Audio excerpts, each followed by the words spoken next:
podía ni cuidar de mí misma. Encontré una familia muy buena para la niña, una pareja infértil ansiosa por tener hijos. Viví con ellos durante los 2 últimos meses y di a luz en el hospital en su nombre. 5 días después me marché. Y lo que hice fue volver a casa. Me encaré con mi madre y le dije: no tienes por qué seguir aguantando esto. Te sacaré de aquí. Las dos nos fuimos. Pasamos juntas casi un año. Y entonces me dije: ella está bien, se ha recuperado, está en buena forma. Y me marché. Me fui a Chicago para 3 semanas, pero acabé quedándome 5 años.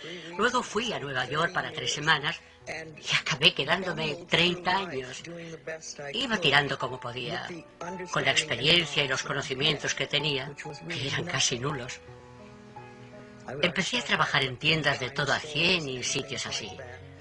Luego, cuando llegué a Nueva York, mi vida cambió y me contrataron como modelo. Modelo de pasarela. Yo no había estudiado, de modo que fue un trabajo muy bueno para mí, pues no podía ser secretaria ni nada por el estilo. Me dediqué a eso durante muchos años. Me casé con un inglés de clase alta y fue una experiencia muy positiva. Dejé de trabajar como modelo y pasamos juntos 18 años, en general maravillosos. Esa relación me enseñó mucho sobre la vida y a desenvolverme en sociedad, pues yo no tenía don de gentes. En el momento en que nos separamos, yo había aprendido mucho. Cuando nos divorciamos, sentí lo mismo que muchas mujeres, que era una fracasada, que no daba una a derechas, y volví a verlo todo negro. Fue unos 5 años más tarde cuando descubrí un grupo llamado la Iglesia de la Ciencia Religiosa. Y fue allí donde oí que si cambias tu forma de pensar, cambias tu vida. Entonces mi vida empezó a cambiar de verdad. Aquí vamos a hablar muchas personas. En esencia todos diremos lo mismo, pero de formas ligeramente distintas. A todos nos gusta oír las cosas expresadas de maneras diferentes. Cuando yo diga algo, mi mensaje les llegará a algunos de ustedes y otros pensarán: ¿pero qué dice esta mujer? En cambio, cuando otro maestro, o 3, o 6, o 12, exprese lo mismo que yo con otras palabras, tal vez piensen: eso es genial, nunca lo había oído antes.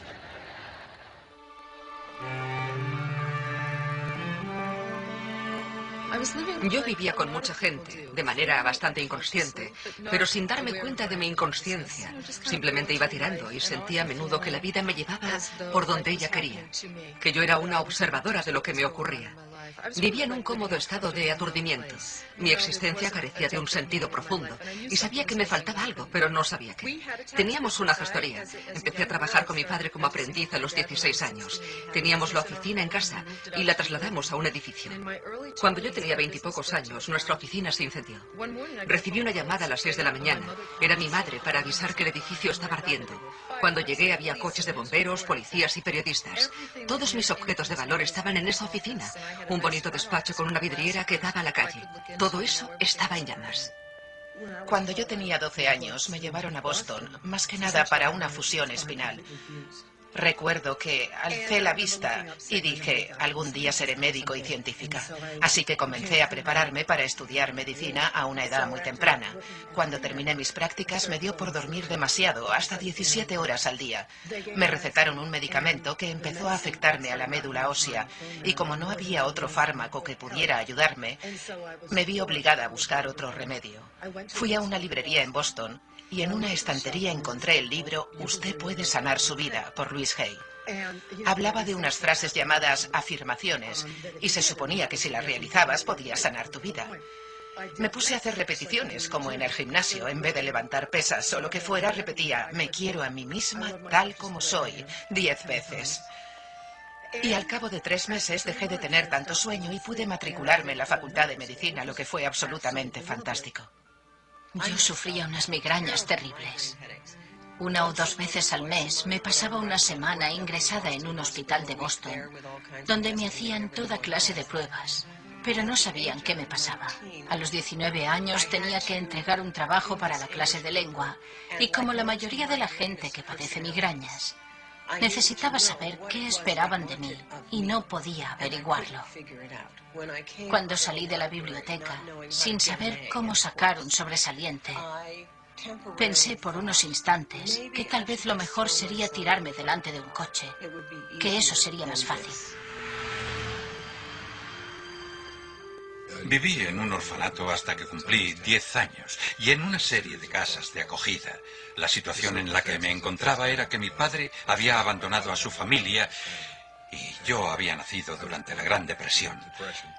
Mi madre trabajaba vendiendo caramelos en la zona este de Detroit y ganaba $17 a la semana.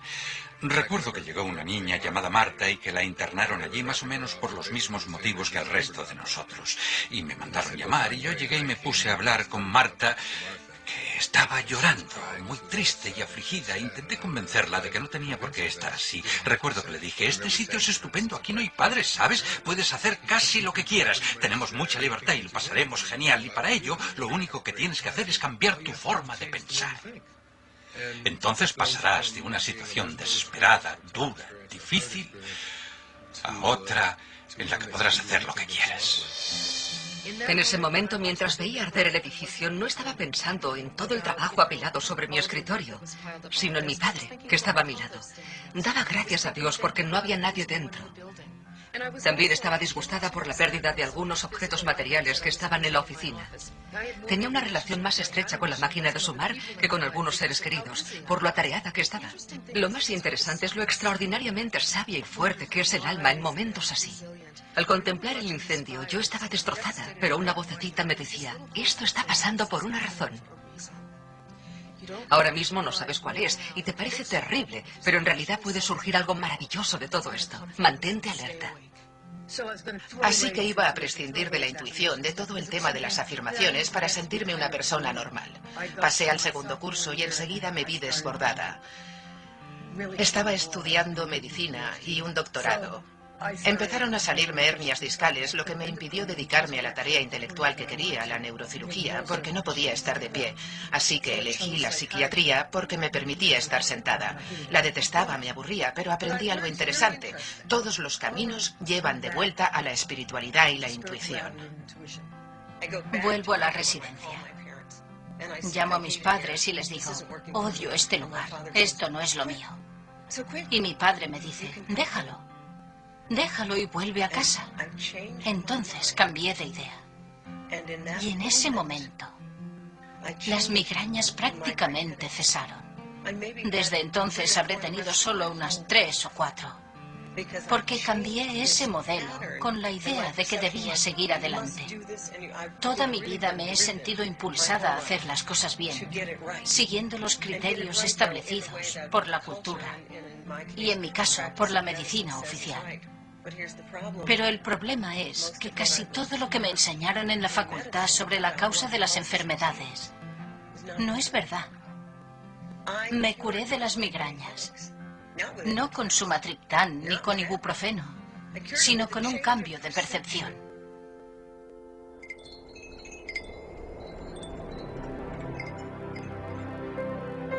Algunas personas creen que el cambio siempre es algo traumático, como zambullirse en agua fría.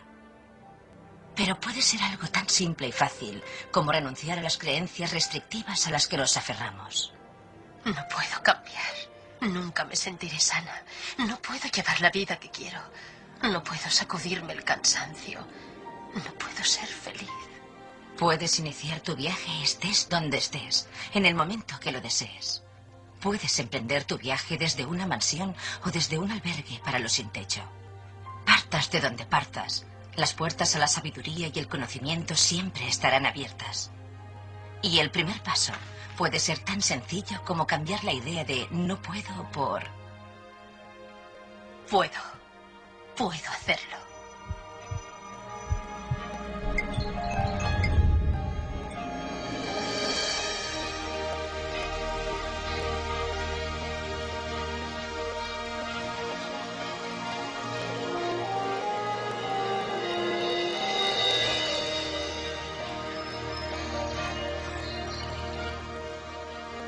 Cuando asimilas la idea de que tienes un control sobre